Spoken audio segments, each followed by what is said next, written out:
안녕하세요. 오늘은 저희가 받은 메모를 보면서 그 술 마신 다음 날 찾아오는 그 불청객이죠. 숙취. 여기에 대해서 좀 더 깊이 파고들어 볼까 합니다. 네. 숙취. 숙취하면 뭐 다들 떠올리는 경험들이 좀 있으시죠? 머리가 막 깨질 듯 아프고 속은 메습거리고 몸은 또 왜 이렇게 무겁고 그런지. 그렇죠. 정말 힘들죠. 네, 그래서 오늘은 이 지긋지긋한 숙취를 달래주는데 좀 의외의 도움을 줄 수 있다. 이런 음식 5가지에 대해서 좀 집중적으로 이야기를 나눠보려고 해요. 네. 근데 이게 사실 숙취가 그냥 술 많이 마셔서 힘든 거 그 이상이라는 건 혹시 알고 계셨나요? 네. 그렇죠. 우리 몸 안에서 알코올이 분해되면서 일어나는 이게 꽤 복잡한 화학작용의 결과라고 하더라고요. 맞습니다. 그 알코올이 몸에 들어오면 우리 간이 이걸 분해하려고 엄청 애쓰거든요. 근데 그 과정에서 아세트알데하이드 같은 좀 독성 물질이 생겨요. 그게 문제군요. 네. 이게 바로 뭐 두통이나 메스꺼움 같은 그런 숙취 증상의 주된 원인 중 하나입니다. 그래서 오늘 저희는 이 숙취의 근본 원리를 간단히 좀 짚어보고요. 그리고 궁금해하신 그 5가지 음식 있잖아요. 네네. 곶감, 토마토. 네. 곶감, 토마토, 바나나, 고구마, 생감.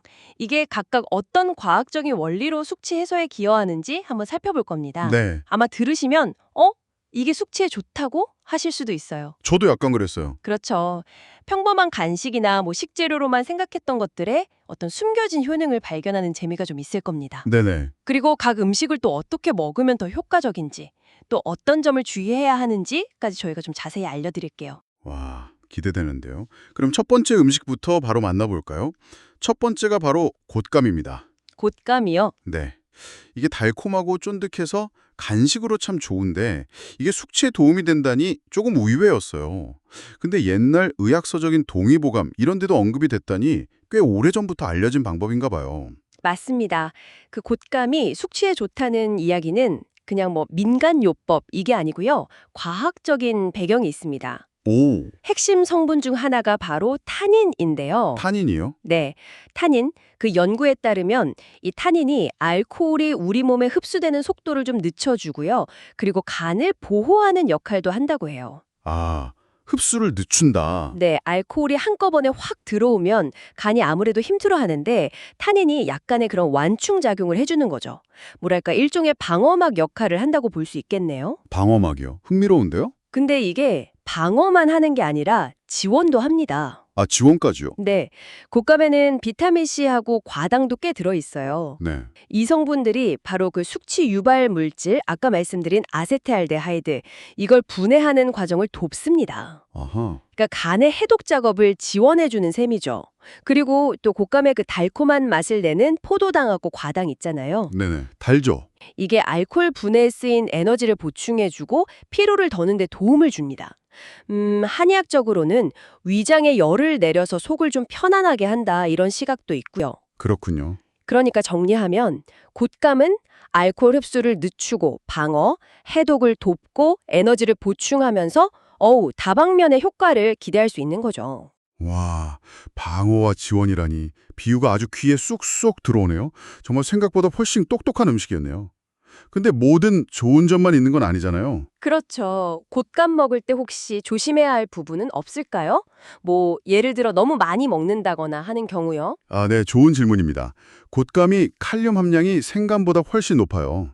칼륨이요? 네, 칼륨 자체는 우리 몸의 필수적인 미네랄인데 신장 기능이 좀 약하신 분들은 칼륨 배출 능력이 떨어질 수 있어서 과다 섭취하면 좀 문제가 될 수 있습니다.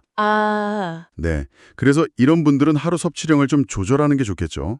보통 하루에 한 5개 이내로 권장하고요. 5개 이내? 네, 그리고 숙취 해소를 위해서 드실 때는 술 마신 직후나 빈속보다는 조금 시간이 흐른 뒤에 따뜻한 물이랑 같이 드시는 게 위장 자극도 줄이고 소화 흡수에도 더 도움이 됩니다. 아하. 신장 기능 약한 분들은 특히 주의하고 좀 시간 두고 따뜻한 물이랑 먹어라. 좋은 정보 감사합니다.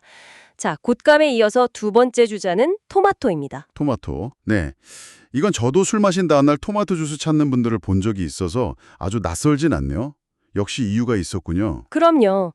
이게 꽤 흥미로운 연구 결과도 있습니다.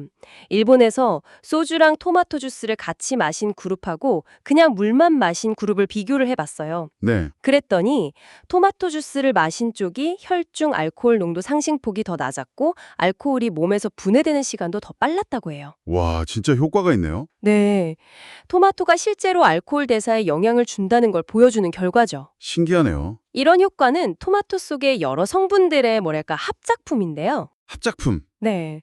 대표적으로 그 붉은색을 내는 리코펜이라는 강력한 항산화 성분이 있거든요. 네, 리코펜 유명하죠. 이게 간에서 알코올 분해 효소가 더 활발하게 일하도록 돕고요. 그리고 새콤한 맛을 내는 구연산. 이거는 속쓰림 완화에 좀 도움을 줄 수 있습니다. 아, 구연산. 네. 또 칼륨도 풍부한데 이 칼륨은 몸속 노폐물 배출을 돕는 역할을 해요. 알코올이 분해되면서 생기는 그런 찌꺼기나 과도한 나트륨을 배출하는 데 기여하는 거죠. 아, 그렇군요. 근데 리코펜 얘기가 나와서 말인데요. 그 성분은 익혀 먹으면 흡수율이 더 높아진다고 들었어요. 오, 맞아요. 정확히 알고 계시네요. 그럼 숙취 해소를 위해서는 그냥 먹는 것보다 토마토 수프나 계란볶음처럼 살짝 익혀서 먹는 게 더 효과적이겠네요? 오, 좋은 아이디어입니다. 익혀 먹으면 리코펜 흡수율이 높아지는 건 사실이니까 그렇게 활용하는 것도 아주 좋은 방법이죠. 네. 네. 다만 토마토도 과식은 금물입니다. 이게 산성이 좀 있어서 너무 많이 먹으면 속이 쓰릴 수 있고요. 드물지만 알레르기가 있는 분들도 좀 주의해야 하고요. 아, 알레르기. 네. 그리고 곶감처럼 토마토도 칼륨 함량이 높은 편이라 신장 질환 같은 걸로 칼륨 섭취를 제한해야 하는 분들은 양을 좀 조절할 필요가 있습니다. 알겠습니다. 익혀 먹으면 좋지만 과식을 피하고 칼륨주의 기억해 둘게요. 자, 세 번째는 정말 의외입니다. 바로 바나나예요. 바나나. 네. 아니, 보통 아침 대용이나 운동 후에 먹는 과일 아닌가요? 이게 숙취랑 무슨 관련이 있을까 싶은데요. 심지어 천연 제산제라는 별명까지 있다니 더 궁금해지네요. 네. 바나나의 그 천연 제산제라는 별명은 위산중화 효과 때문인데요. 아, 위산중화요. 네. 바나나에 들어있는 마그네슘이나 칼슘 같은 미네랄 성분이 위산을 일부 중화시켜서 속쓰림을 완화하는 데 좀 도움을 줄 수 있거든요. 오, 게다가 식감이 부드러워서 술 때문에 좀 예민해진 위에 부담도 적고요. 메스꺼움을 느낄 때 먹으면 좀 진정되는 효과도 기대할 수 있습니다. 그렇군요. 부드러워서 좋긴 하겠네요. 근데 바나나가 숙취에 도움이 되는 더 중요한 이유가 있어요. 더 중요한 이유요? 네. 바로 칼륨 보충입니다. 아, 또 칼륨이군요. 네. 술을 마시면 화장실 자주 가게 되잖아요. 네, 맞아요. 알코올의 이뇨작용 때문에 소변으로 칼륨이 평소보다 훨씬 많이 빠져나가거든요.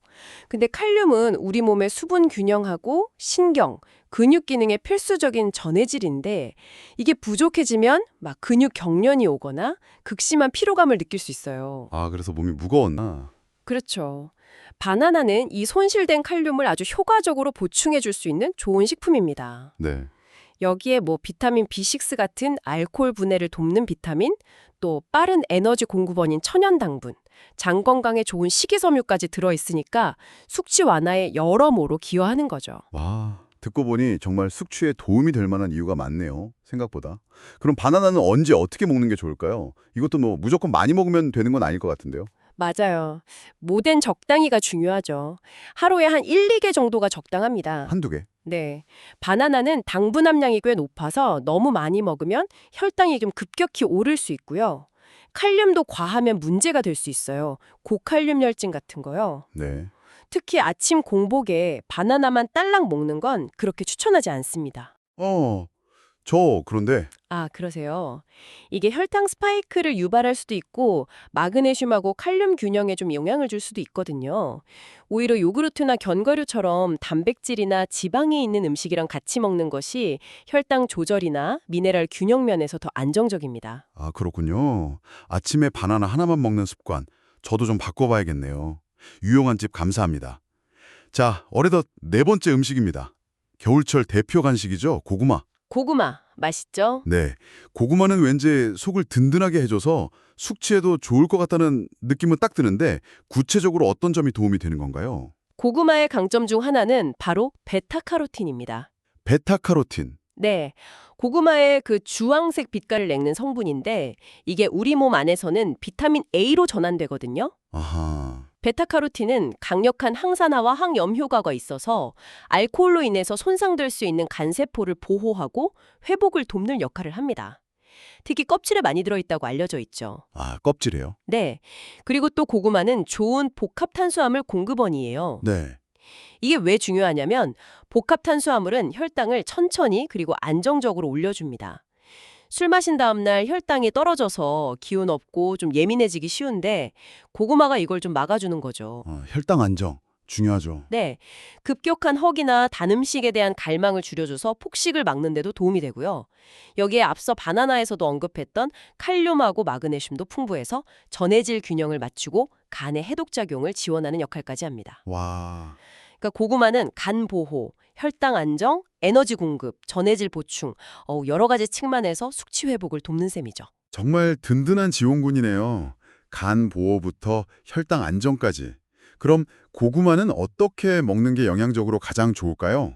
왠지 튀김보다는 찌거나 구워 먹는 게 나을 것 같은데요. 정확합니다. 네. 찌거나 굽는 방식이 영양소 손실도 적고 칼로리 부담도 덜하죠. 네. 그리고 아까 말씀드린 베타카로틴이나 식이섬유는 껍질에 많으니까 깨끗하게 씻어서 껍질째 드시는 게 더 좋습니다. 아, 껍질째. 네. 숙취가 너무 심해서 씹기도 힘들다 이럴 때는 부드럽게 삶거나 쪄서 으깨 먹는 것도 방법이고요. 한 가지 좀 흥미로운 팁은 고구마를 잘게 자르지 않고 통째로 찌거나 삶으면 혈당 지수가 더 낮아진다는 연구도 있어요. 정말요? 통째로요? 네. 혈당 관리가 필요하시다면 참고할 만하죠. 와, 통째로 찌거나 삶은 게 혈당에는 더 좋다니 이건 몰랐던 사실이네요. 좋은 팁 감사합니다. 자, 이제 드디어 마지막 5번째 음식입니다.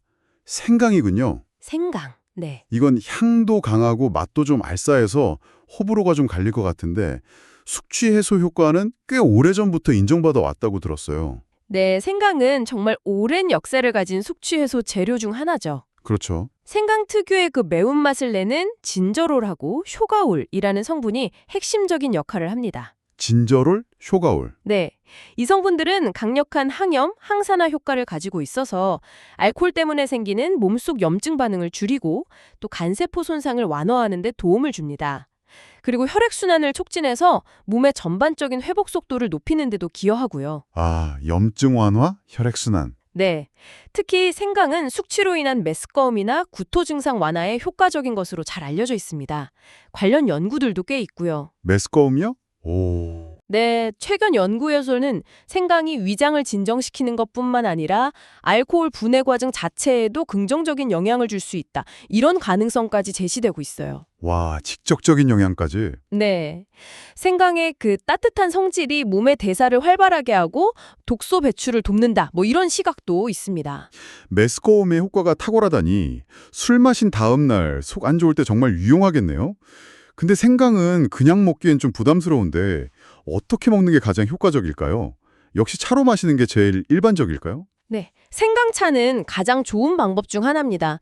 생강을 얇게 썰거나 갈아서 따뜻한 물에 우려 마시면 몸도 따뜻해지고 속도 좀 편안해지죠. 네. 맛이 너무 강하게 느껴진다 하시면 꿀이나 레몬을 조금 첨가하면 먹기로 수월하고 위 점막 보호에도 도움이 됩니다. 아, 꿀이나 레몬. 좋네요. 네, 꼭 채가 아니더라도 평소 요리에 다진 생강이나 생강가루를 조금씩 활용하는 것도 좋은 방법이고요. 자, 이렇게 곶감부터 생강까지 숙취 해소에 뜻밖의 도움을 주는 5가지 음식에 대해 정말 깊이 있게 알아봤습니다. 각 음식이 어떤 원리로 도움을 주는지, 또 어떻게 먹으면 좋고 무엇을 주의해야 하는지까지 쭉 들어보니까 정말 유익했네요. 네. 이 모든 이야기를 종합해보면 결국 숙취 해소의 핵심은 무엇이라고 정리할 수 있을까요? 결국 핵심은 회복과 균형이라고 할 수 있겠습니다. 회복과 균형. 네, 알코올을 분해하느라 지친 간을 좀 돕고 또 알코올 때문에 소모되거나 불균형해진 영양소들, 특히 수분, 당분, 전해질, 비타민 이런 것들을 보충해주고 균형, 그리고 그 과정에서 나타나는 두통, 메스꺼움, 피로감 같은 불편한 증상들을 완화시켜주는 것. 네. 오늘 살펴본 5가지 음식들은 각기 다른 방식으로 이 회복과 균형을 돕는 역할을 하는 거죠. 회복과 균형. 아, 명쾌한 정리 감사합니다. 근데 진짜 중요한 거, 이 음식들이 도움을 줄 수는 있지만 그렇다고 술을 더 마셔도 된다는 뜻은 절대 아니라는 점, 이것도 꼭 기억해야겠네요. 네, 맞습니다. 그 점이 가장 중요합니다. 정말로. 이 음식들은 어디까지나 도움을 주는 보조적인 수단이지 숙취를 완전히 없애주는 만병통치약이나 과음을 정당화하는 면제부가 될 수는 없습니다. 그렇죠. 면제부는 아니죠. 네, 가장 좋은 숙취 예방법은 뭐니 해도 과음하지 않고 자신의 주량에 맞게 책임감 있게 즐기는 것이겠죠. 전적으로 동의합니다. 오늘 이야기를 나누다 보니까 우리가 평소에 그냥 무심코 먹던 음식들 속에 이렇게 몸을 돕는 놀라운 기능들이 숨어 있다는 게 새삼 흥미롭게 느껴지는데요. 네. 특히 곶감이나 생강처럼 오래전부터 그렇게 전해 내려오던 지혜가 현대과학으로도 그 효과가 입증되는 걸 보면 참 신기하기도 하고요. 그렇죠. 조상들의 지혜가 대단하죠. 네. 혹시 여러분 주변에 다른 전통적인 건강 비법이나 민간 요법 중에서도 오늘 저희처럼 한번 그 과학적 근거를 탐구해 볼 만한 가치가 있는 것들이 숨어 있지는 않을까요? 그런 호기심을 가져보는 것도 일상의 작은 재미가 될 수 있을 것 같습니다. 오늘 저희가 준비한 이야기는 여기까지입니다. 네, 감사합니다. 다음 시간에 더 흥미로운 주제로 다시 찾아뵙겠습니다.